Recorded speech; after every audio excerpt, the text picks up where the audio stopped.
రామాయణంలో 6వ కాండ అయిన యుద్ధకాండలో ఉన్నాం.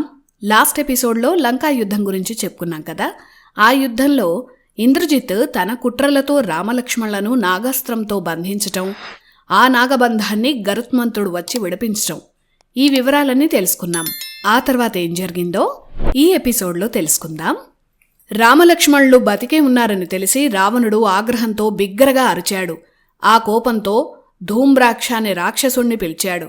అశేష సైన్యంతో వెళ్లి రామలక్ష్మణులను వానర సైన్యాన్ని సంహరించి రావాలని ధూమ్రాక్షుడిని రావణుడు ఆజ్ఞాపించాడు.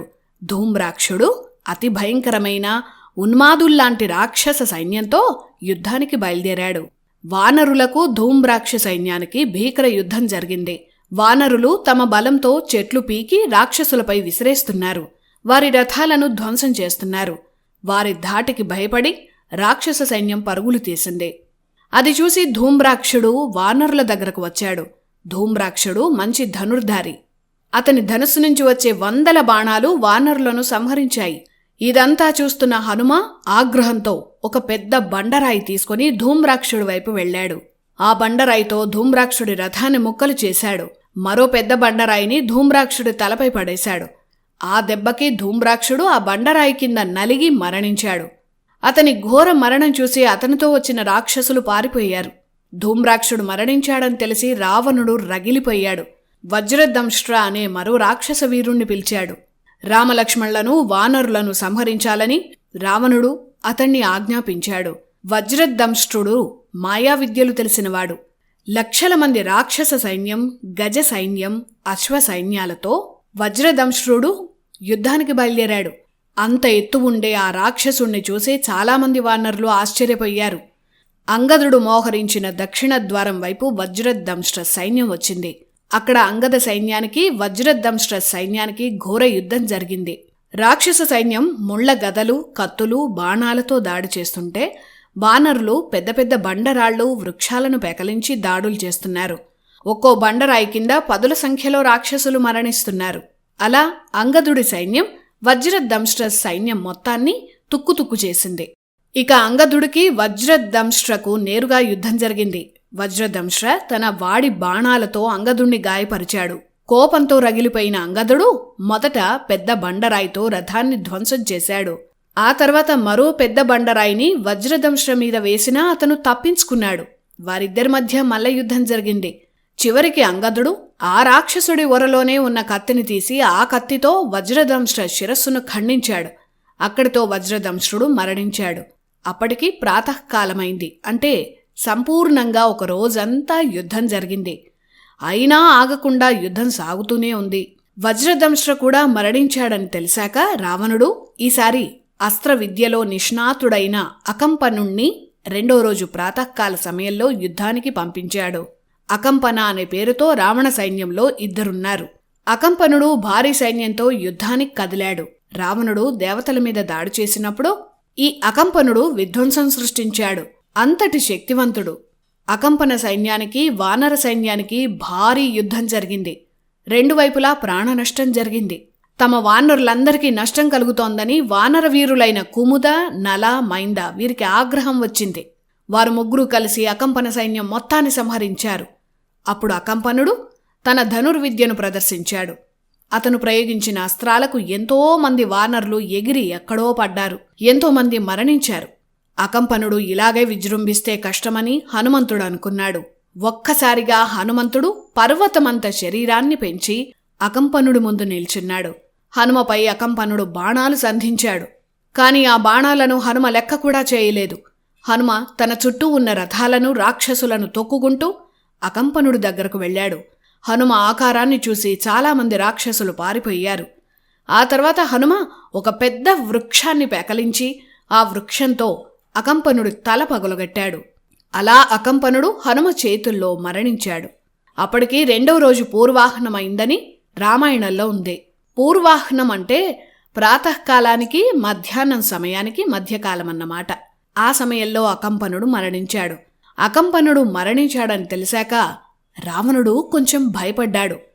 వెంటనే నిర్ణయం తీసుకోకుండా ముఖ్యులతో సభ ఏర్పాటు చేశాడు. ఒకసారి తన రాజభవనం పైకి వెళ్లి లంకను ముట్టడించిన రామదండుని చూశాడు. ఆ తర్వాత మళ్లీ సభకు వెళ్ళాడు. రాక్షస యుద్ధాల్లో నిపుణుడు ప్రహస్తుడు. అతను రావణుడి సేనాపతి మాత్రమే కాదు, మంత్రి కూడా. అప్పుడు రావణుడు ప్రహస్తుడితో ఇలా అన్నాడు: ప్రహస్తా, వానర సైన్యం లంకను చుట్టుముట్టింది. ఈ పరిస్థితుల్లో వారిని ఓడించే సామర్థ్యం నాకు, నా సోదరుడైన కుంభకర్ణుడికి, నా సేనాపతివైన నీకు, ఇంకా ఇంద్రజిత్, నికుంభలకు మాత్రమే ఉంది. కనుక వానర సైన్యాన్ని సమూలంగా నాశనం చేసే బాధ్యతను నీకు అప్పగిస్తున్నానని రావణుడు ప్రహస్తుడిని ఆజ్ఞాపించాడు. అప్పుడు ప్రహస్తుడు ఇలా అన్నాడు: రావణ, సీతను రాముడికి అప్పగించటం మంచిదని యుద్ధానికి ముందే నేను నీకు చెప్పాను. ఇప్పటికీ అదే మాట మీద ఉన్నాను. కాని నా చక్రవర్తిని కాపాడుకోవడం నా బాధ్యత. ఇప్పుడు యుద్ధమే శరణ్యమని నాకు తెలుసు.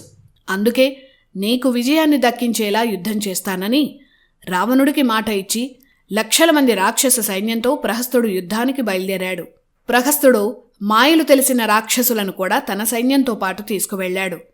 లంకానగరం అంతా నిండిపోయినట్టుగా ప్రహస్తుడి సైన్యం బారులు తీరింది. ఆ దెబ్బతో వానరుల పని అయిపోయిందని లంకానగరవాసులు అనుకున్నారు. ప్రహస్తుడు నేరుగా వానర చక్రవర్తి అయిన సుగ్రీవుడి దండుపై వాయువేగంతో దాడి చేశాడు. విధ్వంసం సృష్టించాడు. ప్రహస్తుడి వీరత్వాన్ని చూసి రాముడు కూడా ఆశ్చర్యపోయాడు. ఇంత గొప్ప యుద్ధకళను ప్రదర్శిస్తున్న ఇతను, ఇంత భారీ శరీరంతో ఉన్న ఈ రాక్షస వీరుడు ఎవరని రాముడు విభీషణుణ్ణి అడిగాడు. అప్పుడు విభీషణుడు ప్రహస్తుడు గురించి చెప్పాడు. రామా, ఇతని పేరు ప్రహస్తుడు. ఈ లంకానగరంలో 300 సైన్యానికి ఇతనే సైన్యాధిపతి. గొప్ప వీరుడు. అస్త్ర విద్య, మాయావిద్యలు తెలిసినవాడని విభీషణుడు ప్రహస్తుడు గురించి రాముడికి చెప్పాడు. ప్రహస్తుడు వస్తూనే వానరసేనను కకావికలం చేశాడు. అతని సైన్యం భారీగా దాడి చేయడం మొదలుపెట్టింది. అటు వానరులు దొరికిన వృక్షాలను, పెద్ద పెద్ద బండరాళ్లను సైన్యంపై ఎత్తిపడేస్తున్నారు. అటు ప్రహస్త సైన్యం, ఇటు సుగ్రీవ సైన్యం పెద్ద సంఖ్యలో మరణించారు.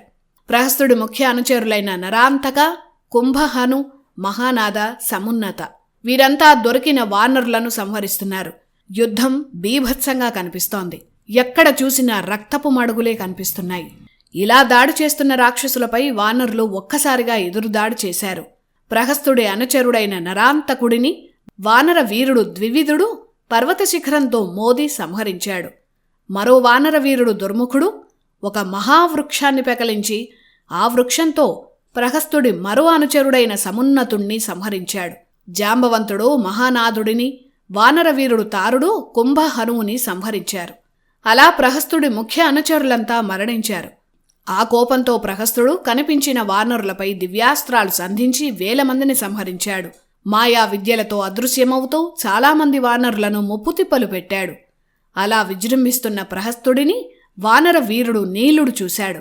ప్రహస్తుణ్ణి నీలుడు అడ్డగించాడు. వారిద్దరికీ భీకర యుద్ధం మొదలైంది. ప్రహస్తుడు ప్రయోగించిన తీవ్రమైన అస్త్రాలకు నీలుడి ఒళ్లంతా గాయాలయ్యాయి. అయినా నీలుడు వదల్లేదు. అతని అస్త్రాల నుంచి తప్పించుకొని ఒక మహావృక్షాన్ని పెకలించాడు. ఆ వృక్షంతో ప్రహస్తుడిని గట్టిగా కొట్టాడు. ప్రహస్తుడికి కూడా గట్టిగా గాయాలయ్యాయి. ఆ కోపంతో నీలుడిపై అస్త్రాలు వరుసగా సంధించాడు. నీలుడు ఎగిరి ప్రహస్తుడి మీద దుమికాడు. అతని ధనుస్సును విరిచేశాడు. ఇద్దరూ దొరికిన గదలతో, ముసలాలతో కొట్టుకున్నారు. ఇద్దరి శరీరాలు రక్తసిక్తమయ్యాయి. అయినా నీలుడు ప్రహస్తుడు యుద్ధం ఆపలేదు. చివరికి ఒక పెద్ద గదతో నీలుణ్ణి ప్రహస్తుడు కొట్టాలని చూశాడు. ఆ దెబ్బను నీలుడు తప్పించుకున్నాడు. ఒక పెద్ద బండరాయిని తీసుకొని ప్రహస్తుడి తలను నీలుడు ముక్కలు చేశాడు. అక్కడితో ఒక మహాయుద్ధం ముగిసింది. రావణుడి సేనలో శక్తివంతుడైన ప్రహస్తుడు మరణించాడు. ప్రహస్తుడి మరణం చూసి రాక్షస సైన్యం భయపడింది. చెల్లాచెదురై వారు పారిపోయారు. ఒక మహావీరుణ్ణి సంహరించిన నీలుణ్ణి శ్రీరాముడు సహా వానర వీరులంతా ఘనంగా సత్కరించారు. ఇంద్రుడి సైన్యాన్ని కూడా ఓడించిన ప్రహస్తుడు ఒక వానర వీరుడి చేతుల్లో మరణించాడంటే రావణుడు నమ్మలేకపోయాడు. చాలాసేపు రావణుడు మౌనంగా ఉండిపోయాడు. కోపంతో కనిపించిన వస్తువులన్నీ రావణుడు విసిరేశాడు. ఇక ఉపేక్షించి లాభం లేదని తానే యుద్ధానికి వెళ్లి రామలక్ష్మణులను, వానరులను సంహరిస్తానని రావణుడు బిగ్గరగా అరిచాడు. పెద్ద సైన్యాన్ని తీసుకొని రావణుడు తన బంగారు రథంలో యుద్ధానికి బయలుదేరాడు. లంకను ఆక్రమించిన వానరులను రావణుడు చూశాడు. దూరం నుంచి వస్తున్న రావణ సైన్యాన్ని శ్రీరాముడు చూశాడు. ఆ వీరుల వివరాలను రాముడు విభీషణుడిని అడిగాడు. అప్పుడు విభీషణుడు రావణుడి ప్రత్యేక సైన్యంలో ఉన్న వీరుల గురించి చెప్పాడు. రామా, అక్కడ ఏనుగుపై వస్తున్న ఆ మహావీరుడి పేరు ప్రవీరబాహు. సింహధ్వజమున్న బంగారు రథం ఎక్కి వస్తున్న ఆ వీరుడు ఇంద్రజిత్, రావణుడి కుమారుడు. ఎన్నో వరాలతో ఎవరూ ఓడించలేని శక్తులు పొందాడు. తాటి చెట్టంత పొడుగు ఉన్న ఆ అతిరథ వీరుడి పేరు అతికాయ. పేరుకు తగ్గట్టే భారీ శరీరంతో ఉన్న భయంకర రాక్షసుడు. అక్కడ ఏనుగుపై కూర్చొని బిగ్గరగా అరుస్తున్న ఆ రాక్షసుడేమో మహోదరుడు. విచిత్రమైన అలంకారాలతో ఉన్న ఆ గుర్రం ఎక్కి వస్తున్న రాక్షసుడు పిడుగు కన్నా వేగంగా చలించగల శక్తి ఉన్న పిశాచుడు. విచిత్రమైన శూలం ధరించి వస్తున్న ఆ రాక్షసుడు త్రిశిరస్కుడు, అంటే 3 తలల రాక్షసుడు. సర్పరాజు ధ్వజమున్న రథం మీద వస్తున్న ఆ ధనుర్ధారి కుంభుడు. అతను యుద్ధ నిపుణుడు. అతని పక్కనే భారీ శరీరంతో ఉన్న మరో వీరుడు నికుంభుడు. వీరందరి మధ్యలో 10 తలలతో మృత్యువులా కనిపిస్తున్న ఆ వీరుడే దశకంఠుడు రావణుడు, లంకా చక్రవర్తి. ఇలా లంకలో ఉన్న ప్రముఖ రాక్షస వీరుల గురించి విభీషణుడు రాముడికి చెప్పాడు. అప్పుడు రాముడు విభీషణుతో ఇలా అన్నాడు: విభీషణ, రాక్షసుడే అయినా రావణుడి తేజస్సు చాలా గొప్పగా ఉంది. తేజస్సుతో ప్రకాశిస్తున్నాడు. అతని చుట్టూ ఉన్న వీరులు కూడా గొప్ప తేజోవంతులే. కానీ వీరు చేసిన పాపాలే వీరి మృత్యువులవుతున్నాయి. సీతమ్మను అపహరించినందుకు వీరికి మరణం తప్పదు అని రాముడు కోపంగా ధనుస్సు తీశాడు. అటు రావణుడు కూడా వచ్చిన వెంటనే చండప్రచండంగా ధనుర్విద్యను ప్రదర్శించాడు. అతని అస్త్రాలకు వానరులంతా చెల్లాచెదురుగా పడ్డారు. ఏమాత్రం అవకాశమివ్వకుండా రావణుడి అస్త్రాలు ఒకదాని తర్వాత ఒకటి వస్తూనే ఉన్నాయి. ఈ వేగం చూసిన సుగ్రీవుడు ఒక పెద్ద పర్వత శిఖరాన్ని రావణుడిపై పడేయాలని చూశాడు. ఆ పర్వత శిఖరాన్ని ఒక అస్త్రంతో రావణుడు పిండి చేశాడు. మరో బాణాన్ని సుగ్రీవుడిపై రావణుడు ప్రయోగించాడు. ఆ బాణం దెబ్బకి సుగ్రీవుడు ఎగిరి కిందపడి మూర్ఛపోయాడు. వెంటనే గవాక్ష, గవయ, సుషేణ, వృషభ, జ్యోతిర్ముఖ, నల ఈ వానర వీరులంతా పెద్ద పెద్ద బండరాళ్ళు, మహావృక్షాలు తీసుకొని రావణుడిపై ఒకేసారి దాడి చేశారు. రావణుడు వారందర్నీ చెల్లాచెదురు చేశాడు.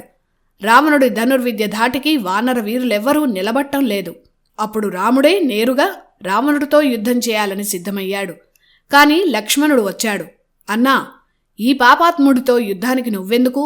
నేను చాలు, నేను వెళతాను, ఆశీర్వదించు అని లక్ష్మణుడు అన్నాడు. రాముడు అంగీకరించాడు. కాని రావణుడు గొప్ప వీరుడని, లోకాలనే ఓడించిన శక్తివంతుడని, జాగ్రత్తగా యుద్ధం చేయాలని లక్ష్మణుడిని రాముడు అప్రమత్తం చేశాడు. సరేనని లక్ష్మణుడు రావణుడితో యుద్ధానికి వెళ్ళాడు.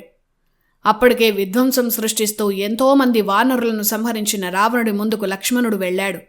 ఈలోపే హనుమంతుడు తన శరీరాన్ని పెంచి రావణుడి బాణాలకు అడ్డుగా వెళ్ళాడు.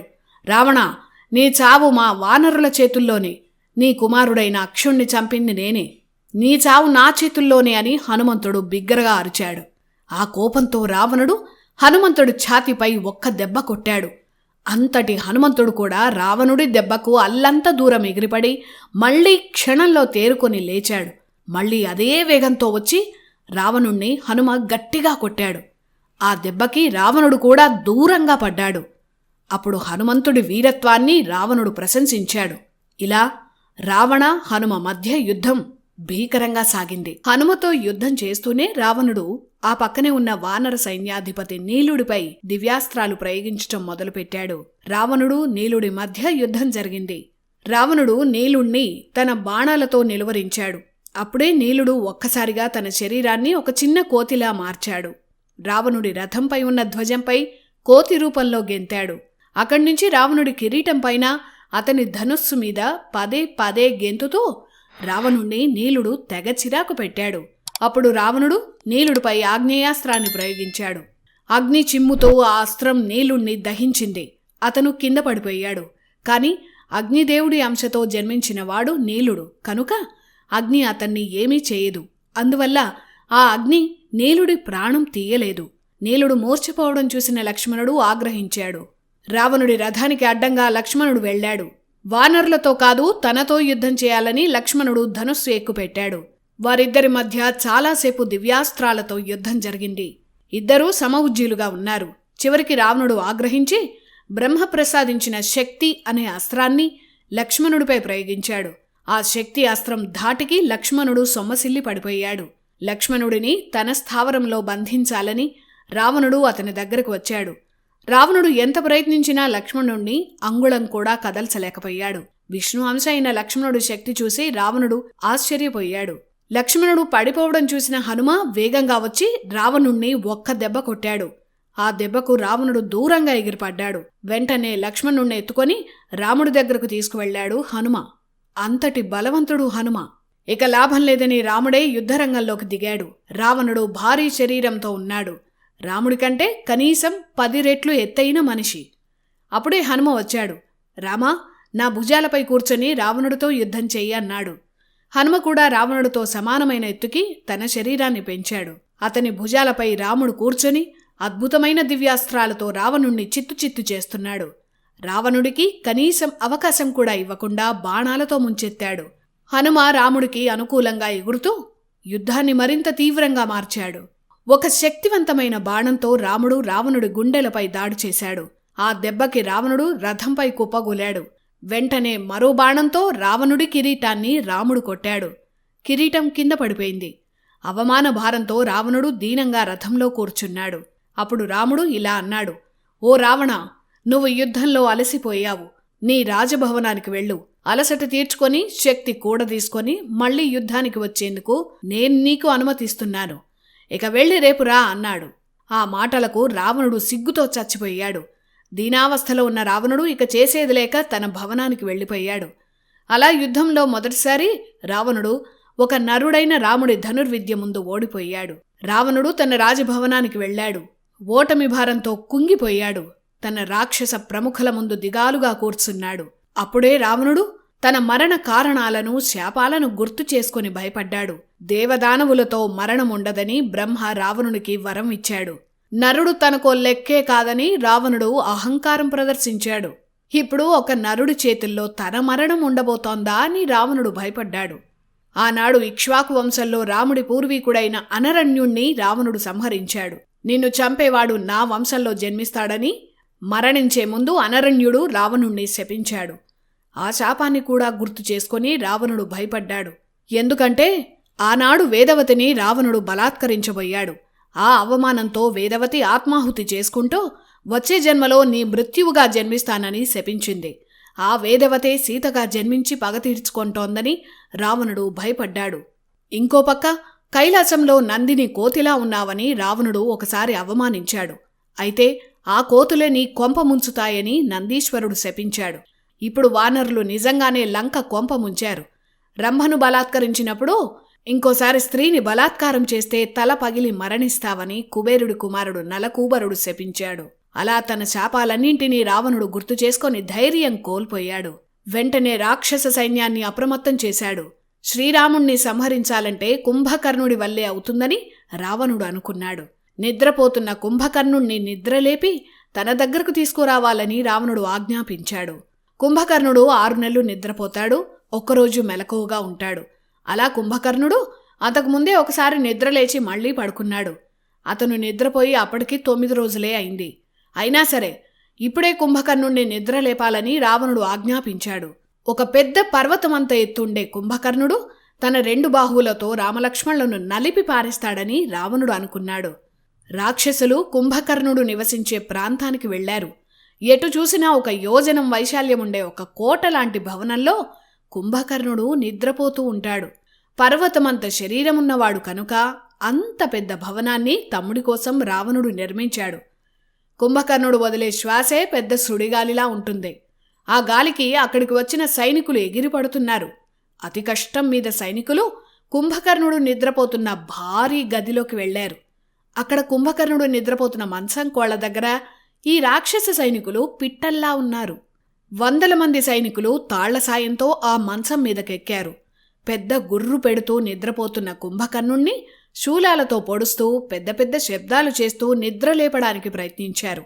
కుంభకర్ణుని కాళ్ల వేళ్లంత కూడా సైనికులు లేరు. గట్టిగా శ్వాస తీసుకుని కుంభకర్ణుడు వదిలాడు. ఆ శ్వాస వల్ల వచ్చిన గాలికే 100 మంది సైనికుల కింద పడిపోయారు. అతని నోరు పాతాళంలా భయంకరంగా ఉంది. ఇక ఇలా కాదని ఒక 1000 మందికి సరిపోయే మాంసాహారాన్ని కుంభకర్ణుడి దగ్గరకు తెచ్చారు. అయినా కుంభకర్ణుడు లేవలేదు. 1000 మంది రాక్షసులు వారి ఆయుధాలతో కుంభకర్ణుడిని ఇష్టం వచ్చినట్లు కొట్టారు. వారి కత్తులు కుంభకర్ణుడి ముందు పూచిక పుల్లల్లా కూడా లేవు. కుంభకర్ణుడు చిరాగ్గా ఒక్క విసురు విసిరాడు. ఆ విసురుతో ఆ ఆయుధాలన్నీ కింద పడిపోయాయి. పెద్ద పెద్ద భేరీనాదాలు తెచ్చి చెవుల్లో రక్తం వచ్చేలా వాయించారు. సాధారణ మనుషులు ఆ శబ్దానికి చనిపోతారు. కాని కుంభకర్ణుడికి చీమ కుట్టినట్లు కూడా లేదు. ఎంతకీ ఆ ఘోర రాక్షసుడు నిద్ర లేవడం లేదు. ఆఖరికి గుర్రాలను, ఏనుగులను, ఒంటెలను కూడా కుంభకర్ణుడి మీద నడిపించారు. అంటే కుంభకర్ణుడు ఎంత భారీ రాక్షసుడో రామాయణంలో ఈ వర్ణనే చెప్తోంది. ఇలా ఎంతోసేపు ఆ సైనికులు కుంభకర్ణుని హింసించినా కూడా అతనికి చీమ కుట్టినట్లు కూడా లేదు. చివరికి ఆహార పదార్థాల వాసనకు ఆకలి వేసి ఆవులిస్తూ కళ్ళు తెరిచాడు. అంతెత్తు ఉన్న కుంభకర్ణుడు నిద్రలేస్తూనే తన చుట్టూ పేర్చిన మాంసాహారాన్ని ఒక్క ముక్క కూడా వదలకుండా క్షణాల్లో తినేశాడు. అప్పుడు సైనికులు అతని చుట్టూ చేరారు. సైనికులతో కుంభకర్ణుడు ఇలా అన్నాడు: నన్ను బలవంతంగా ఎందుకు లేపారు? అన్న రావణుడు క్షేమంగానే ఉన్నాడా అని అడిగాడు. ఎంతో అపాయం ఎదురైతే తప్ప తనను లేపరని కుంభకర్ణుడికి తెలుసు. అప్పుడు మంత్రి యుపాక్షుడు కుంభకర్ణుడి దగ్గరకు వచ్చాడు. కుంభకర్ణ, ఒక నరుడు లంకలో విధ్వంసం సృష్టిస్తున్నాడు. దేవతలను కూడా భయపెట్టిన రావణుడు కూడా ఆ నరుడి ముందు ఓడిపోయాడు. పర్వతాల్లాంటి వానరులు లంకను చుట్టుముట్టారు. సీతను అపహరించడం వల్ల వచ్చిన అనర్థమే ఇదంతా అని యుపాక్షుడు జరిగిన యుద్ధఘట్టం అంతటినీ కుంభకర్ణుడికి వివరించాడు. ఆ మాటలు విన్న కుంభకర్ణుడు ఆగ్రహంతో ఆవేశంతో ఊగిపోయాడు. యుపాక్ష, ఆ వానరులను రాముణ్ణి సంహరించిన తర్వాతే నేను అన్నగారిని కలుస్తానని చెప్పు అని అన్నాడు. మరో మంత్రి మహోదరుడు కుంభకర్ణుడి దగ్గరకు వచ్చాడు. కుంభకర్ణ, ముందుగా మీ అన్నగారిని కలిసిన తర్వాత వ్యూహం ఏంటో ఆలోచిద్దామన్నాడు. సరే అన్నాడు కుంభకర్ణుడు. ఆ తర్వాత కుంభకర్ణుడు శుచిగా స్నానం చేశాడు. అన్ని ఆభరణాలు అలంకరించుకుని సైన్యంతో కలిసి రావణుడి రాజభవనం వైపు వెళుతున్నాడు. అతని అడుగుల చప్పుడుకి భూమి కంపిస్తోంది. అంతెత్తు కోటగోడలున్న లంకానగరంలో కుంభకర్ణుడు నడుస్తుంటే అంతకన్నా ఎత్తుగా ఉన్న కుంభకర్ణుడు దూరం నుంచి భారీగా కనిపిస్తున్నాడు. దూరంగా పర్వతమంత ఎత్తున్న కుంభకర్ణుణ్ణి చూసి కోట బయట ఉన్న వానరులు భయపడ్డారు. వారు భయంతో రాముడి దగ్గరకు పరిగెత్తారు. అంతకు ముందెప్పుడూ చూడనంత భారీ ఆకారంతో ఉన్న ఆ రాక్షస వీరుణ్ణి చూసి రాముడు కూడా ఆశ్చర్యపోయాడు. పెద్ద కిరీటం, భుజకీర్తులతో అలంకారంతో ఉన్న ఆ భారీ కుంభకర్ణుణ్ణి చూసి యుద్ధానికి వస్తున్నాడని అనుకున్నాడు. తన ధనుస్సు తీసి సిద్ధంగా ఉన్నాడు. ఇంత భారీగా ఉన్న ఇతనెవరని రాముడు విభీషణుణ్ణి అడిగాడు. అప్పుడు విభీషణుడు ఇలా చెప్పాడు: రామా, ఇతను కుంభకర్ణుడు, నాకు అన్న, రావణుడికి తమ్ముడు. యుద్ధంలో ఆ యముణ్ణి, ఇంద్రుణ్ణి కూడా ఓడించాడు. ఇతని భారీ శరీరంతో సమానమైన రాక్షసుడు ఏ లోకంలోనూ లేడు. కుంభకర్ణుడు యుద్ధానికి వస్తే దేవతలు, గంధర్వులు కూడా వణికిపోతారు. అంతటి శక్తివంతుడు. పుట్టుకతోనే భారీ శరీరాన్ని పొందాడు. చిన్న వయసులోనే ఒక మర్రి చెట్టంత ఎత్తుండేవాడు. ఆకలికి తట్టుకోలేక అడవిలో కనిపించే ప్రాణులన్నింటినీ భక్షించేవాడు. నరమాంస భక్షకుడు కూడా. అతని బాధ భరించలేక ప్రజలు ఇంద్రుణ్ణి వేడుకున్నారు. అప్పుడు ఇంద్రుడు తన వజ్రాయుధంతో కుంభకర్ణుణ్ణి గట్టిగా కొట్టాడు. ఆ కోపంతో కుంభకర్ణుడు ఇంద్రుడు ఐరావతం దంతాన్ని పెకలించి ఆ దంతంతో ఇంద్రుడిపై దాడి చేశాడు. కుంభకర్ణుని ఇంద్రుడు కూడా ఏమీ చేయలేక అతని దారుణాలను బ్రహ్మకు చెప్పాడు. నాకు, రావణ కుంభకర్ణులకు బ్రహ్మ తాతగారవుతారు కాబట్టి బ్రహ్మ కుంభకర్ణుణ్ణి పిలిచి మందలించాడు. అప్పుడు కుంభకర్ణుని నిద్ర ఆవహించేలా బ్రహ్మ చేశాడు. నిద్ర మాత్రమే కాకుండా నిద్రలో ఉన్నప్పుడు చచ్చిన వాడిలా పడి ఉంటావని కుంభకర్ణుణ్ణి బ్రహ్మ శపించాడు. తనకెంతో బలమనుకున్న కుంభకర్ణుడు శాశ్వతంగా నిద్రలోనే ఉంటాడని తెలిసి రావణుడు బాధపడ్డాడు. బ్రహ్మను రావణుడు బతిమాలుకున్నాడు. మధ్య మధ్యలో లేచి తనకు సహకరించే విధంగా కుంభకర్ణుడికిచ్చిన శాపానికి పరిహారం చూపాలని బ్రహ్మను రావణుడు వేడుకున్నాడు. అప్పుడు 6 నెలలు కుంభకర్ణుడు నిద్రపోతాడని, ఒక్కరోజు మేలుకుంటాడని, మళ్లీ 6 నెలలు నిద్రపోతాడని బ్రహ్మ ఆ శాపాన్ని సవరించాడు. మధ్యలో బలవంతంగా లేపితే అది కుంభకర్ణుడి మరణానికి దారితీస్తుంది. ఆ విషయం రావణుడికి తెలుసు.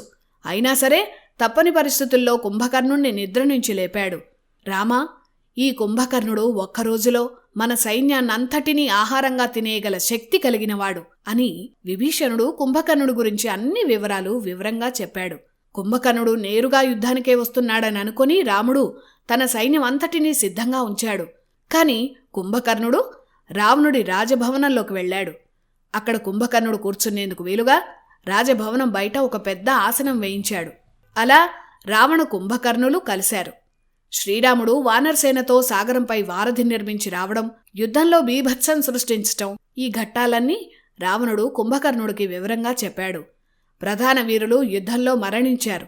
రామలక్ష్మణులను నువ్వు సంహరించాలి. అందుకే నిద్రలేపానని రావణుడు కుంభకర్ణుడికి చెప్పాడు. రావణుడు తన బాధను నిస్సహాయంగా చెప్పిన వెంటనే కుంభకర్ణుడు బిగ్గరగా నవ్వాడు. నీ పాపాలే నిన్ను నాశనం చేస్తున్నాయని రావణుణ్ణి అన్నాడు. సీతను అపహరించేటప్పుడు రాబోయే ఫలితాలెలా ఉంటాయో ఊహించని అహంకారం వల్ల ఇప్పుడు ఈ పరిస్థితి వచ్చిందని కుంభకర్ణుడు అన్నగారిని అన్నాడు.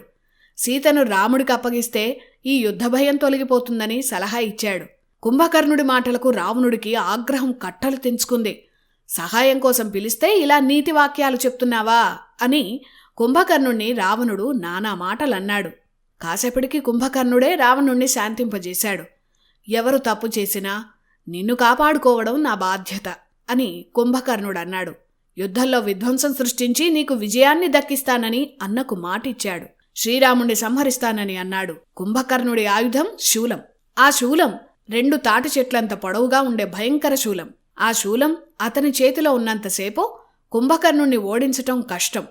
కవచం ధరించి మహావీరుడిలా అలంకరించుకొని కుంభకర్ణుడు యుద్ధానికి సిద్ధమయ్యాడు. ఒక భారీ సైన్యంతో కుంభకర్ణుడు శ్రీరాముడున్న చోటికి బయలుదేరాడు. కుంభకర్ణుడి శరీరం ఎంత భారీగా ఉంటుందో రామాయణం వివరించింది. అతని శరీరం చుట్టుకొలత 100 ధనస్సుల ప్రమాణమని రాశారు. 100 ధనస్సులు అంటే 200 గజాలు. అంటే సుమారుగా 150 మీటర్ల చుట్టుకొలత ఉన్న భారీ శరీరంతో కుంభకర్ణుడు అడుగులు వేస్తుంటే భూమి అదురుతూ ఉండేది. ఇక కుంభకర్ణుడు ఎత్తు 600 ధనుస్సులు అంటే 1200 గజాలు. ఈ లెక్కన సుమారు 900 మీటర్ల పొడుగు. రామాయణంలో వర్ణించిన లెక్కలే ఇవి. సుమారుగా ఒక 100 అంతస్తుల భవనం ఎంత ఎత్తుగా ఉంటుందో కుంభకర్ణుడు అలా ఉంటాడని అనుకోవచ్చు. అలాంటి కుంభకర్ణుడు ముందు వానర వీరులు చిన్న చిన్న వానరాల్లా ఉన్నారు. రాముడు అతని పాదమంత ఎత్తు కూడా లేడు. అంత భారీ శరీరం వేసుకొని కుంభకర్ణుడు యుద్ధానికి సిద్ధమయ్యాడు. వానరసేనను రామలక్ష్మణులను సంహరిస్తానని కుంభకర్ణుడు రావణుడికి మాట ఇచ్చాడు. రాముడొక్కడు మరణిస్తే ఈ యుద్ధం ముగిసిపోతుందని కుంభకర్ణుడు అన్నాడు. అతణ్ణి సంహరించటమే లక్ష్యంగా కుంభకర్ణుడు బయలుదేరాడు. అంతెత్తు ఉన్న కుంభకర్ణుడికి లంకా ప్రాకారం మన ఇంట్లో గుమ్మంలా కనిపించింది. అలా ప్రాకారాన్ని ఇంటి గుమ్మం దాటినట్లు కుంభకర్ణుడు దాటి యుద్ధభూమిలోకి వచ్చాడు.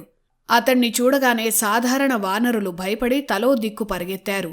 భారీ సంఖ్యలో ఒక సముద్రంలా ఉన్న వానర సేనను కుంభకర్ణుడు చూశాడు. అతను గట్టిగా ఒక అరుపు అరిచాడు.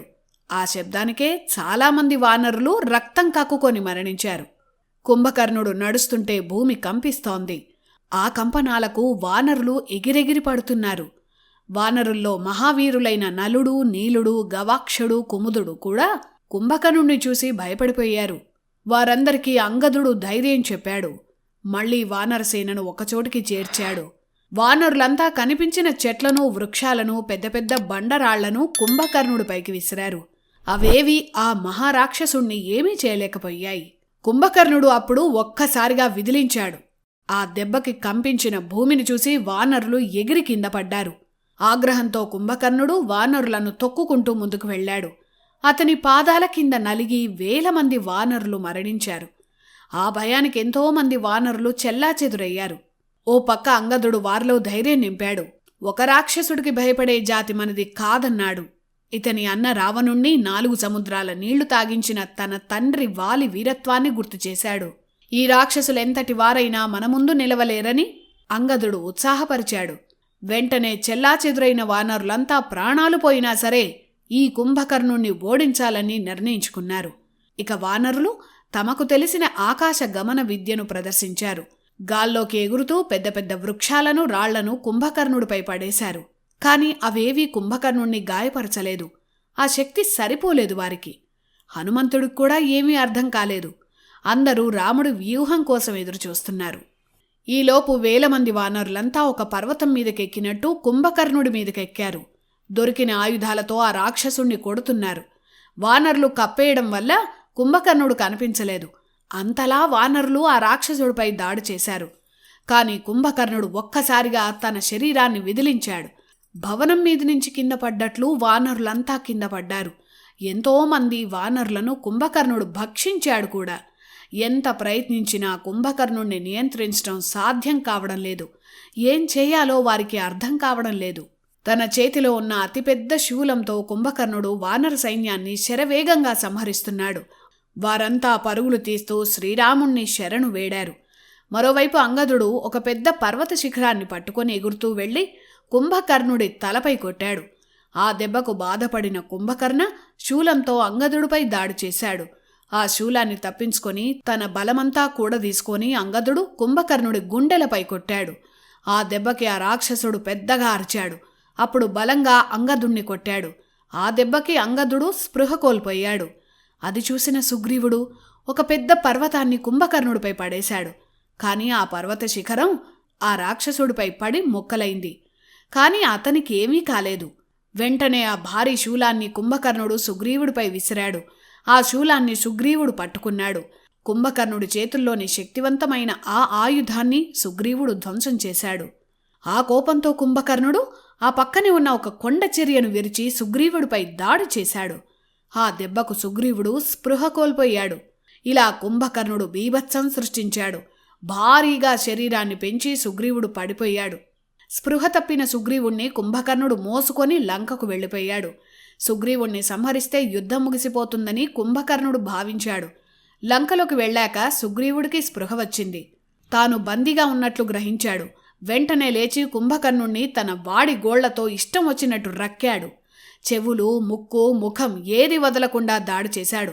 ఆ దెబ్బకి కుంభకర్ణుడు సుగ్రీవుణ్ణి కింద పడేశాడు. అదును చూసి సుగ్రీవుడు వేగంగా ఎగిరి మళ్లీ వానర సైన్యం దగ్గరకు వచ్చేశాడు.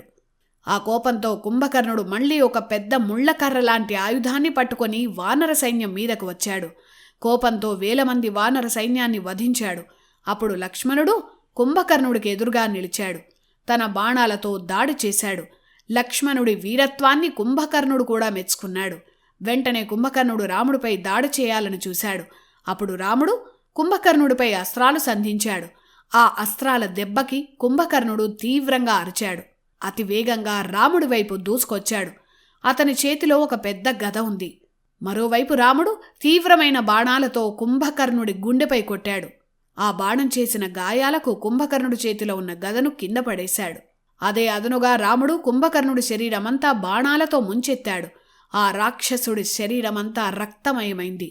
ఆ ఆగ్రహంతో వానరులను, భల్లూకాలను కుంభకర్ణుడు తన పాదాల కింద నలిపేసి చంపేస్తున్నాడు. అందిన బండరాళ్లను రాముడిపై విసిరాడు.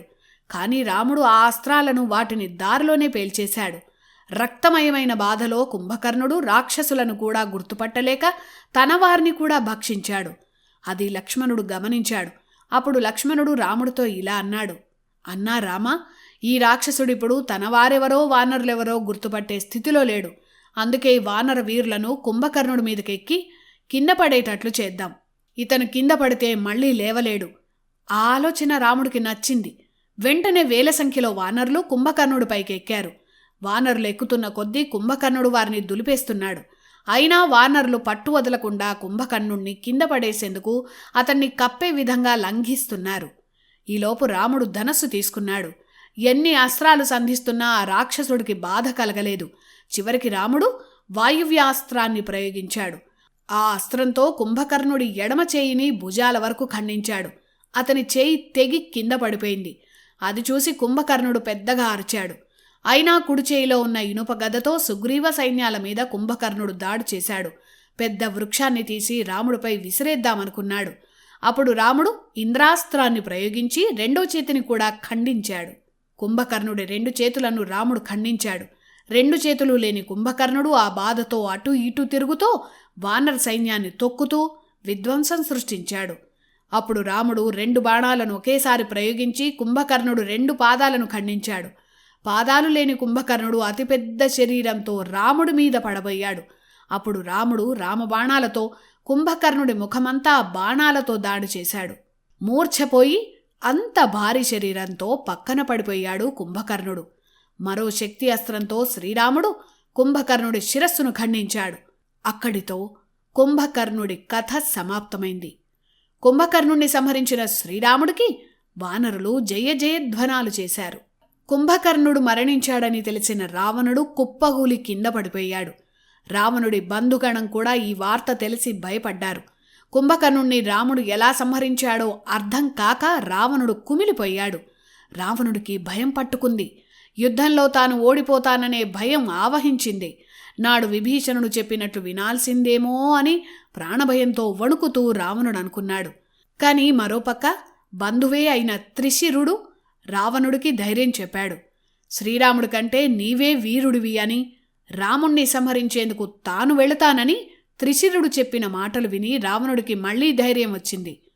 అప్పుడు రావణుడు మాయా రాక్షస సైన్యాన్ని సిద్ధం చేశాడు.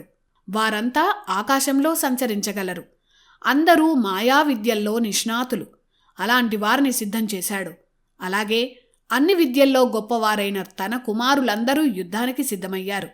వారంతా పెద్ద పెద్ద శరీరాలు కలిగిన రాక్షసులు. వారు రావణుడి ఆజ్ఞతో యుద్ధానికి బయలుదేరారు. అలా త్రిశిరస్సు, అతికాయుడు, దేవాంతకుడు, నరాంతకుడు, మహోదరుడు, మహాపార్శ్వుడు ఈ 6 ఘోర రాక్షసులు యుద్ధానికి వెళ్లారు. వీరిలో త్రిశిరుడే 3 తలలు ఉన్న రాక్షసుడు. వీరంతా కూడా మళ్లీ యుద్ధానికి బయలుదేరారు. ఇక రావణుడి భార్య మండోదరి.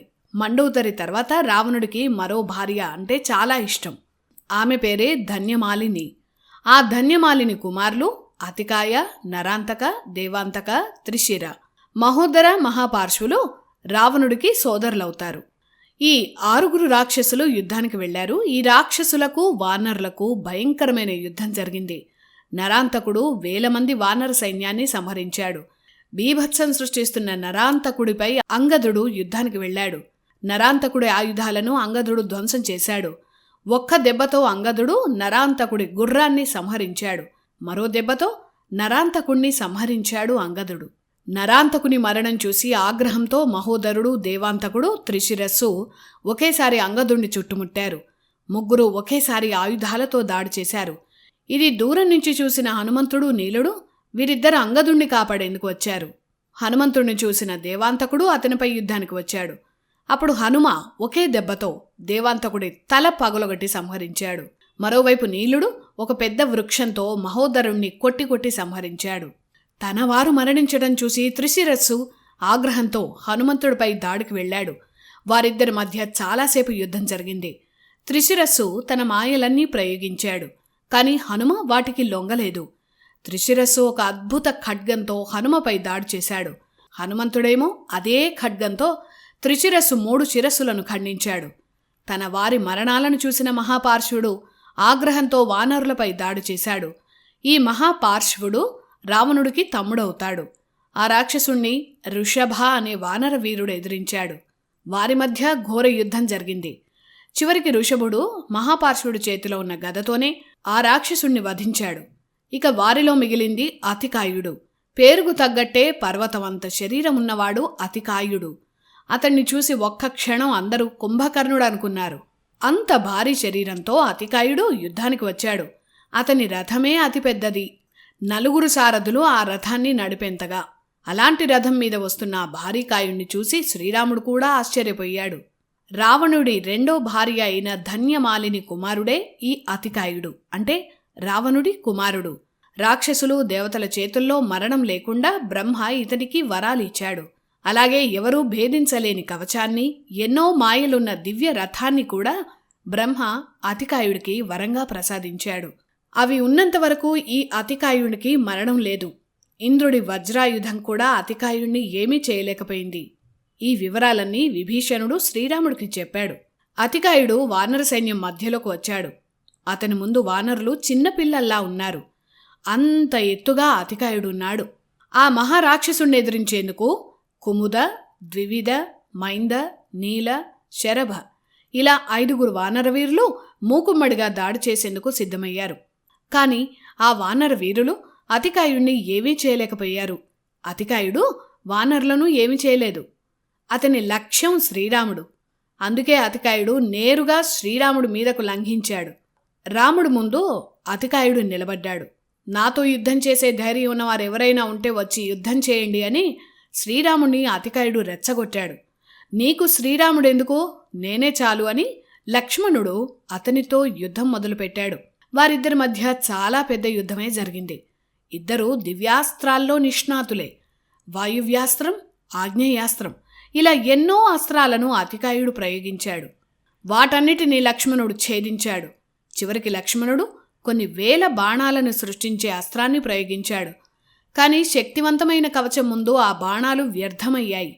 ఇక లాభం లేదని లక్ష్మణుడు ముందుగా రథసారథులను సంహరించాడు. కానీ అతికాయుణ్ణి ఎలా సంహరించాలో లక్ష్మణుడికి అర్థం కాలేదు. అప్పుడే వాయుదేవుడు లక్ష్మణుడి ముందు ప్రత్యక్షమయ్యాడు. లక్ష్మణ, ఈ అతికాయుడికి బ్రహ్మవరాలున్నాయి. ఆ దివ్య కవచాన్ని భేదించే వరకు అతికాయుడికి మరణం లేదు. కనుక అతనిపై బ్రహ్మాస్త్రాన్ని ప్రయోగించని చెప్పి వాయుదేవుడు అంతర్ధానమయ్యాడు. అప్పుడు లక్ష్మణుడు బ్రహ్మాస్త్ర మంత్రాన్ని పఠించి అతిశక్తివంతమైన బ్రహ్మాస్త్రాన్ని అతికాయుడిపై ప్రయోగించాడు. ఆ అస్త్రం నేరుగా వెళ్లి అతికాయుడి శిరస్సును ఖండించింది. ఆ తర్వాత అంత భారీ శరీరంతో అతికాయుడు నేలపై పడిపోయాడు. ఆ శబ్దానికి భూమి కంపించింది. ఇలా రావణుడి శక్తివంతమైన మహావీరులంతా మరణించారు. అది చూసి రాక్షస సైన్యం భయంతో పరుగులు తీసింది. ఈ రాక్షస వీరుల మరణ వార్త విని రావణుడు విచారంతో కూలబడ్డాడు. అప్పుడే ఇంద్రజిత్ తండ్రి రావణుడి దగ్గరకు వచ్చాడు. అప్పుడు రావణుడితో ఇంద్రజిత్ ఇలా అన్నాడు: తండ్రి, బాధపడకండి. నేనుండగా మీకు అపజయం రానివ్వను. రామలక్ష్మణులను సంహరించి మీకు విజయాన్ని కానుకగా ఇస్తాను. ఇలా ఇంద్రజిత్ తన తండ్రి రావణుడిలో ధైర్యం నింపాడు. ఆ తర్వాత ఇంద్రజిత్ తన శక్తివంతమైన రథంపై యుద్ధరంగానికి బయలుదేరాడు. తన వెనుక శక్తివంతమైన సైన్యం కూడా వెళ్ళింది. ఇంద్రజిత్ యుద్ధానికి ముందు యజ్ఞం చేస్తాడు. ఆ యజ్ఞం చేసిన తర్వాత ఇంద్రజిత్ని ఎవరూ ఓడించలేరు. ఇది ఇంద్రజిత్కి బ్రహ్మ ఇచ్చిన వరం. అలా అతను యజ్ఞం చేశాడు. ఆ యజ్ఞం పూర్తి చేసిన వెంటనే అతని రథం శక్తివంతమవుతుంది. ఆ రథం బ్రహ్మాస్త్రాలతో సహా ఇంద్రజిత్ అంతర్ధానమయ్యాడు. అదృశ్య శక్తితో ఎవరికీ కనిపించకుండా యుద్ధం చేసే ఇంద్రజిత్ని ఎవరూ ఓడించలేరు. ఇంద్రజిత్ సైన్యం వానర వీరులపై విరుచుకుపడింది. ఇంద్రజిత్ అస్త్రాలకు వేల సంఖ్యలో వానరులు మరణించారు. వానరుల్లో మహావీరులైన గంధమాదన, నీల, మైంద వీరెవ్వరూ ఇంద్రజిత్ ముందు నిలవలేకపోయారు. అతను యుద్ధంలో వీరవిహారం చేస్తున్నాడు. తన దివ్యాస్త్రాలతో యుద్ధాన్ని పూర్తిగా మార్చేశాడు. అదృశ్య శక్తితో తాను కనపడకుండా ఎక్కడ్నుంచి అస్త్రాలు సంధిస్తున్నాడో తెలియకుండా యజ్ఞశక్తి అభిమంత్రించిన బ్రహ్మాస్త్రాలను ఇంద్రజిత్ సంధిస్తున్నాడు. ఇలా కనపడకుండా యుద్ధం చేసే ఇంద్రజిత్ని ఎలా అంతం చేయాలో శ్రీరాముడికి లక్ష్మణుడికి అర్థం కాలేదు. ఆలోపే ఇంద్రజిత్ సంధించిన వేల బాణాల ధాటికి రామలక్ష్మణులకు గాయాలై స్పృహ కోల్పోయారు. అది చూసిన ఇంద్రజిత్ రామలక్ష్మణులు ఓడిపోయారన్న ఆనందంలో సంబరాలు చేసుకుంటూ లంకకు వెళ్ళిపోయాడు. అప్పటికే వానర సైన్యం పరాజయంతో దిగులుతో ఉంది. అప్పుడు విభీషణుడు వారికి ధైర్యం చెప్పాడు. రామలక్ష్మణులు మరణించారేమోనని వానరులు భయపడ్డారు. కానీ అది మూర్ఛ మాత్రమేనని, త్వరలో ఇద్దరూ లేచి నిల్చుంటారని విభీషణుడు చెప్పాడు. ఆ రాత్రి వేల సంఖ్యలో మరణించి పడి ఉన్న వానర సైన్యాన్ని చూసి హనుమంతుడు, విభీషణుడు ఎంతో బాధపడ్డారు. ఒక్క ఇంద్రజిత్తే లక్షల మంది వానరులను అతి కొద్ది సమయంలోనే సంహరించాడు. వారిలో బాగా దెబ్బలు తగిలిన జాంబవంతుడు హనుమంతుడు బాగున్నాడా అని విభీషణుణ్ణి అడిగాడు. అప్పుడు విభీషణుడు ఇలా అన్నాడు: జాంబవంత, రాముడు, లక్ష్మణుడు, సుగ్రీవుడు వీరి గురించి అడగకుండా హనుమంతుడు ఒక్కరి గురించి ఎందుకు అడిగావు అని. అప్పుడు జాంబవంతుడు ఇలా అన్నాడు: విభీషణ, హనుమంతుడు ఒక్కడుంటే అందరం గెలుస్తాం. ఈ యుద్ధం గెలుపుపై ఆశ ఉంటుంది. హనుమంతుడు లేకపోతే ఈ యుద్ధంలో గెలవడం అసాధ్యం. హనుమంతుడే రామలక్ష్మణులకు విజయాన్ని అందించగలడు. వెంటనే హనుమంతుడు జాంబవంతుడి దగ్గరకు వచ్చి అతని కాళ్లకు నమస్కరించాడు. హనుమంతుడికేమీ కాలేదని తెలిసి జాంబవంతుడు మళ్లీ ఉత్సాహవంతుడయ్యాడు. రామాయణంలో హనుమ అంతటి గొప్పవాడు. ఆ తర్వాత జాంబవంతుడు హనుమతో ఇలా అన్నాడు: హనుమ, గాయాలై పడిపోయిన రామలక్ష్మణులు, వానరులను ఇప్పుడు నువ్వే కాపాడాలి. సముద్రంపై ప్రయాణం చేసి హిమవత్ పర్వతానికి వెళ్ళు. అక్కడ ఎత్తైన వృషభ, కైలాస పర్వతాలు నీకు కనిపిస్తాయి. అవి సువర్ణవర్ణంలో మెరుస్తుంటాయి. అందువల్ల గుర్తించటం సులువే. ఆ రెండు శిఖరాల మధ్య కాంతులు వెదజల్లుతూ అన్ని ఔషధులతో నిండిన ఓషధీ పర్వతం కనిపిస్తుంది. ఆ పర్వత శిఖరాన అత్యంత కాంతితో మెరుస్తూ 4 ఓషధీ వృక్షాలు కనిపిస్తాయి. అక్కడ మృత సంజీవని, విశల్యకరణి, సువర్ణకరణి, సంధానకరణి అనే ఔషధాలుంటాయి. నువ్వు వెంటనే వెళ్ళి వాటిని వేగంగా తీసుకొనిరా. ఆ ఔషధాలు ఉంటే మరణించిన వానరులందర్నీ బతికించవచ్చు. ఇలా ఔషధ పర్వతం గురించి జాంబవంతుడు హనుమకు చెప్పాడు. జాంబవంతుడు చెప్పగానే క్షణాల్లో హనుమ తన శరీరాన్ని పెంచాడు. చూస్తుండగానే వాయువేగంతో గాల్లోకి ఎగిరాడు. హనుమ ఎగిరిన సమయాన ఆ చుట్టుపక్కల పర్వత శిఖరాలు కూలిపోయాయట. లంకానగరం కూడా దద్దరిల్లింది. లంకలో ఉన్న వారికి ఏం జరిగిందో అర్థం కాలేదు. అతి వేగంగా జాంబవంతుడు చెప్పిన ఓషధీ పర్వతం దగ్గరకు హనుమ చేరుకున్నాడు. ఆ కొండపై హనుమ ఓషధులను వెతికాడు. ఆ ఓషధులను హనుమంతుడు కనిపెట్టలేకపోయాడు. వెంటనే ఆ పర్వతంపై ఓషధులున్న పర్వతఖండాన్ని పెకలించాడు. ఆ పర్వత భాగాన్ని తన అరచేతిలో పెట్టుకొని మళ్లీ వచ్చిన దారినే వేగంగా ఎగురుతూ లంకవైపు ప్రయాణించాడు. వానర సైన్యం మధ్యలో ఆ పర్వతంతో పాటు హనుమ నేలపై దిగాడు. ఆ ఔషధాల వాసన పీల్చగానే రామలక్ష్మణులకు స్పృహ వచ్చింది. వారిద్దరూ లేచారు. అలాగే వానరుల గాయాలు వెంటనే మాయమయ్యాయి. వారు కూడా శక్తివంతులై లేచారు. మరణించిన వానరులు మృత సంజీవినితో మళ్లీ ప్రాణం పోసుకొని లేచారు. రామలక్ష్మణులు వానరులు మళ్లీ జీవించగానే ఆ పర్వతఖండాన్ని హనుమ హిమాలయాల్లో చేర్చి వచ్చాడు. అలా మళ్లీ అందరూ యుద్ధానికి సిద్ధమయ్యారు. యుద్ధంలో రావణుడి సైన్యంలో గొప్ప గొప్పవారంతా మరణించారు. రావణుడి సోదరుడు కుంభకర్ణుడు, రావణుడి కుమారులు చాలామంది మరణించారు. ఇంద్రజిత్తు విజృంభిస్తున్నాడు. ఇక రావణుడే నేరుగా యుద్ధానికి వస్తాడని సుగ్రీవుడు వానరులందర్నీ హెచ్చరించాడు. అందుకు సుగ్రీవుడు ఒక వ్యూహాన్ని చెప్పాడు. రాక్షసులు యుద్ధం చేయడానికి ముందే ఈ రాత్రే లంకను తగలబెట్టేయాలని సుగ్రీవుడు వానర సైన్యానికి చెప్పాడు. సుగ్రీవుడు చెప్పిన వెంటనే లక్షల సంఖ్యలో వానరులు కాగడాలతో లంకలోకి వెళ్లి కనిపించిన చోటల్లా తగులబెట్టారు. లంకానగరంలో చాలా భాగం తగలబడింది. అగ్నిలో చిక్కుకొని ఎంతోమంది రాక్షసులు మరణించారు. వానరులు పరిగెడుతున్న రాక్షసులను పట్టుకొని మరీ సంహరిస్తున్నారు. మరోవైపు రాముడు తన అస్త్రాలతో విధ్వంసం సృష్టిస్తున్నాడు. ఈ విధ్వంసం చూసి రావణుడు నిద్రలేచి బయటకు వచ్చాడు. చూస్తే అంతా అగ్నిలో భస్మమవుతోంది. ప్రతి ద్వారం దగ్గర వానరులు కాగడాలు పట్టుకొని నిల్చున్నారు. ఇదంతా చూసి రావణుడు ఆగ్రహంతో ఊగిపోయాడు. వెంటనే కుంభకర్ణుడి కుమారులు కుంభ నికుంభలను పిలిచాడు. పెద్ద సైన్యంతో వానరులను సంహరించాలని కుంభ నికుంభలను ఆజ్ఞాపించాడు. ఆ రాక్షస సైన్యానికి వానర సైన్యానికి భీకరంగా యుద్ధం జరిగింది. అప్పుడు అంగదుడు తన విశ్వరూపం చూపించాడు. వచ్చిన రాక్షసుల్లో చాలామందిని అంగదుడు సంహరించాడు. మిగిలిన రాక్షస వీరులను మైంద, ద్వివిద అనే వానర వీరులు సంహరించారు. రాక్షస వీరులు మరణించాక కుంభకర్ణుడి కుమారులు కుంభ నికుంభలు వానరులపై విరుచుకుపడ్డారు. కుంభుడు తన అస్త్రాలతో వానర వీరులైన మైంద, ద్వివిద ఇద్దర్నీ మూర్ఛపోయేలా చేశాడు. మైంద, ద్వివిదలు అంగదుడి మేనమామలు. మామలు పడిపోవడం చూసి ఆగ్రహించిన అంగదుడు కుంభుడిపై దాడి చేశాడు.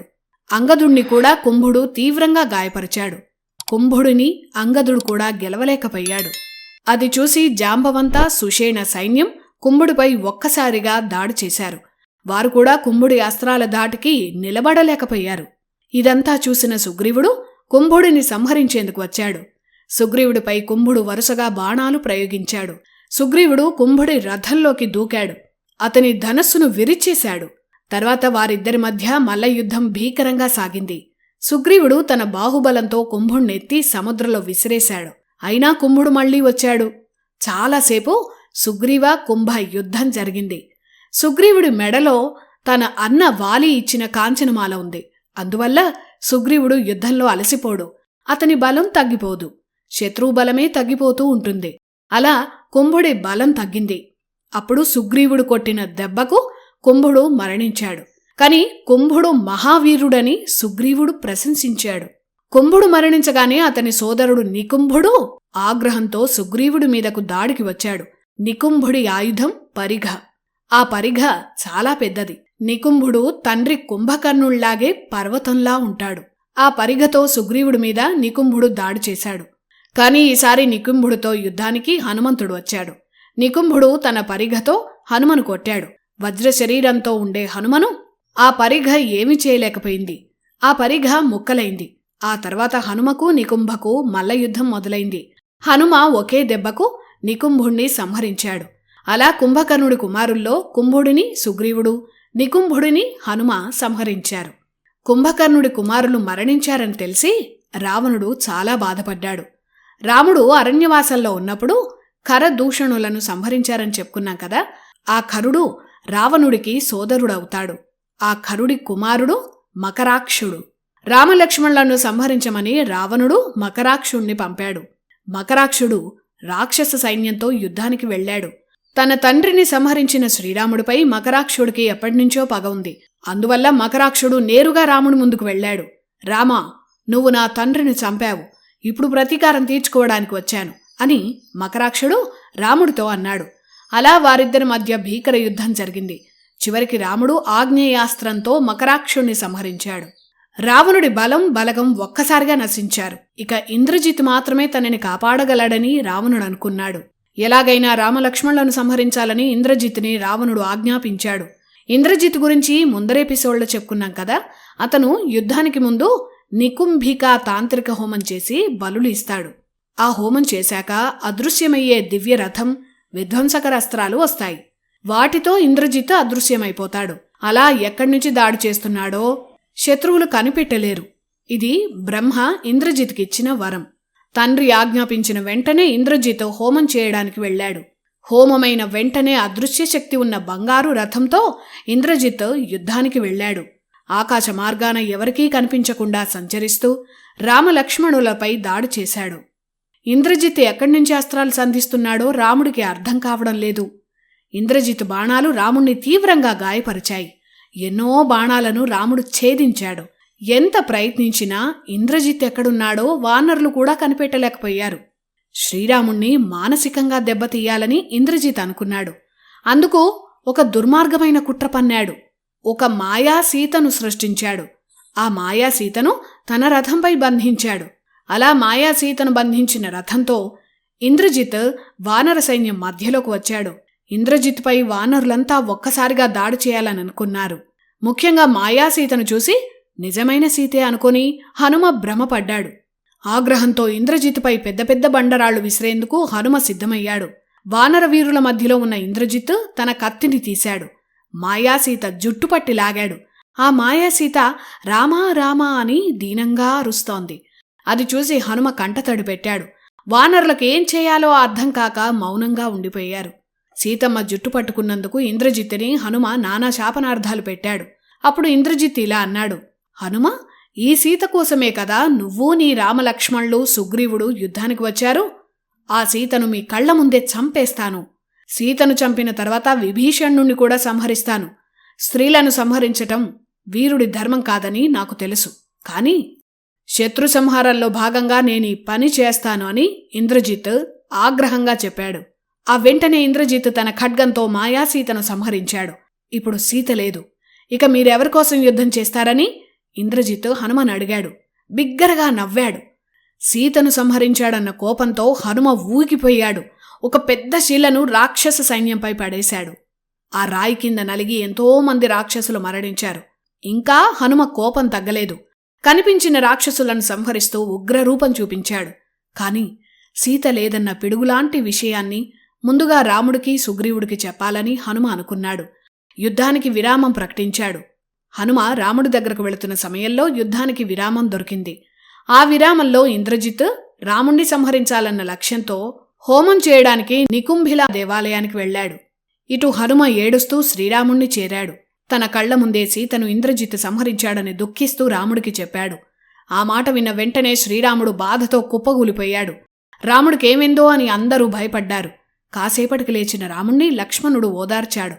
ఒక్కసారిగా గందరగోళంగా మారిన రాముడి శిబిరాన్ని చూసి పరుగున విభీషణుడు వచ్చాడు. విషయం తెలుసుకున్నాడు. విభీషణుడు కంగారు పడలేదు. అప్పుడు విభీషణుడు ఇలా అన్నాడు, రామా, నాకు రావణుడి సంగతి పూర్తిగా తెలుసు.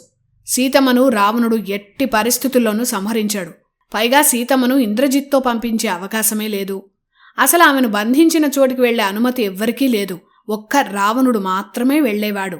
అందువల్ల ఇంద్రజిత్ ఒక మాయా సీతను సృష్టించి వానర వీరులను ఆ మాయలో పడేశాడు. రాక్షస యుద్ధాల్లో ఇలాంటి మాయలను మేము చాలా ప్రయోగిస్తాం. అందువల్ల సీత మరణం మాయ తప్ప నిజం కాదు. ఇలా విభీషణుడు ఇంద్రజిత్ చేసిన మాయ గురించి చెప్పాడు.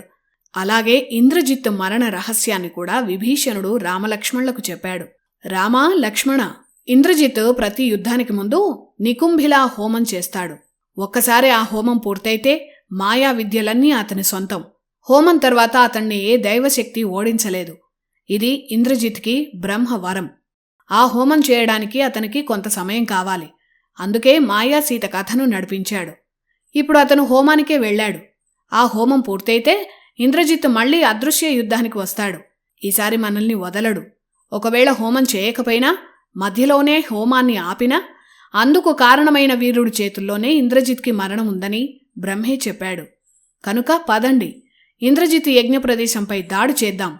ఆ హోమానికి విఘ్నం కలిగిద్దాం.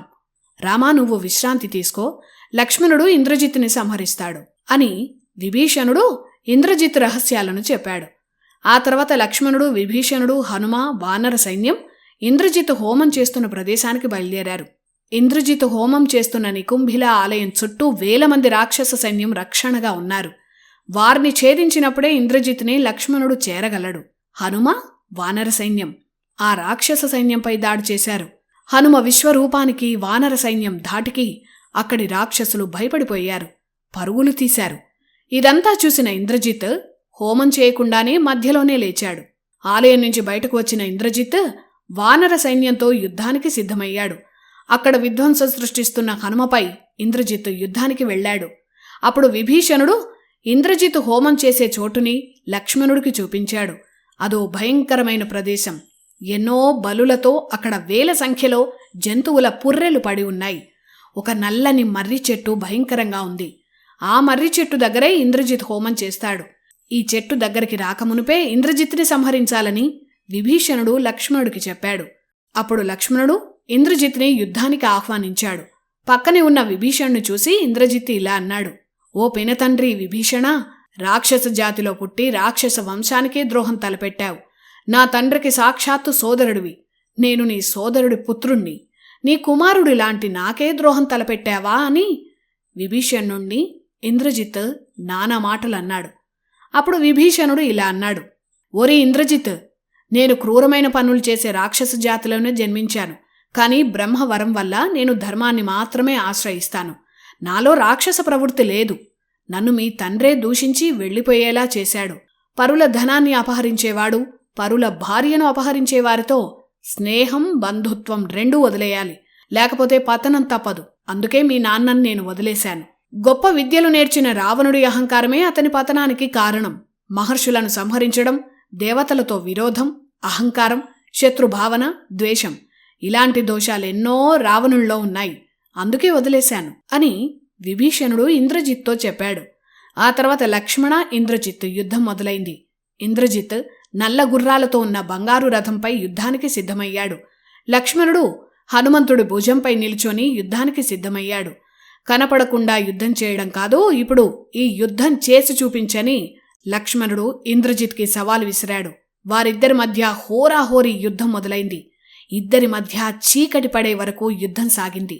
ఇద్దరి శరీరాలు బాణాలతో రక్తసిక్తమయ్యాయి. ఇద్దరూ సాటిలేని వీరులే.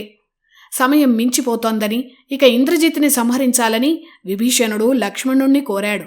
ఆ వెంటనే లక్ష్మణుడు ఒక అస్త్రంతో ఇంద్రజిత్ సారథిని సంహరించాడు. ఆ తర్వాత రథాన్ని ఇంద్రజిత్తే నడపాల్సి వచ్చింది. అలా రథాన్ని నియంత్రిస్తూనే యుద్ధం చేశాడు. ఇంద్రజిత్ వీరత్వానికి లక్ష్మణుడు కూడా ఆశ్చర్యపోయాడు. నెమ్మదిగా ఇంద్రజిత్ బలహీనుడయ్యాడు.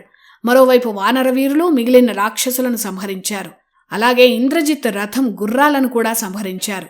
రథం నుంచి కిందకు దిగిన ఇంద్రజిత్ నేల మీద నిల్చొని యుద్ధం చేస్తున్నాడు. ఈలోపు వానర రాక్షసుల యుద్ధం జరిగింది. మధ్యలో ఇంద్రజిత్ లక్ష్మణుడి కళ్ళు గప్పి యుద్ధ శిబిరంలోకి వెళ్లి మరో రథం మీద వచ్చాడు. మళ్లీ యుద్ధం మొదలుపెట్టాడు. అప్పుడు లక్ష్మణుడు ఒక శక్తివంతమైన బాణంతో ఇంద్రజిత్ ధనుస్సుని ముక్కలు చేశాడు. ఇంద్రజిత్ తీసిన మరో ధనుస్సును కూడా లక్ష్మణుడు ఖండించాడు. ఆ తర్వాత కూడా ఇంకో ధనుస్సుతో ఇంద్రజిత్ యుద్ధాన్ని కొనసాగించాడు. ఎన్నో అస్త్రాలను ఇద్దరూ ప్రయోగించారు. యుద్ధం హోరాహోరీగా సాగింది. చివరికి లక్ష్మణుడు తిరుగులేని ఐంద్రాస్త్రాన్ని ప్రయోగించాడు. ఆ అస్త్రం నేరుగా వెళ్లి ఇంద్రజిత్ శిరస్సును ఖండించింది.